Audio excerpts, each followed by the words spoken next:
গত ২৪ ঘন্টায় সাসপেক্টেড হামের নতুন কেস ভর্তি ১২। গত ২৪ ঘন্টায় সাসপেক্টেড হামের ডিসচার্জ ১৩।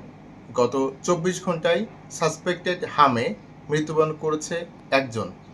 এখন রাজশাহী মেডিকেল কলেজ হাসপাতালে সাসপেক্টেড হামের চিকিৎসাধীন রোগী ১৩০। এই মৌসুমে এখন পর্যন্ত সাসপেক্টেড হামের মোট রোগী ভর্তি ৩৫২ জন। এখন যে রোগীগুলো চিকিৎসাধীন রয়েছে তার মধ্যে পেডিয়াট্রিক আইসিইউতে রয়েছে ১২ জন, অ্যাডাল্ট রয়েছে ৩ জন এবং বাদবাকি শিশু রোগী।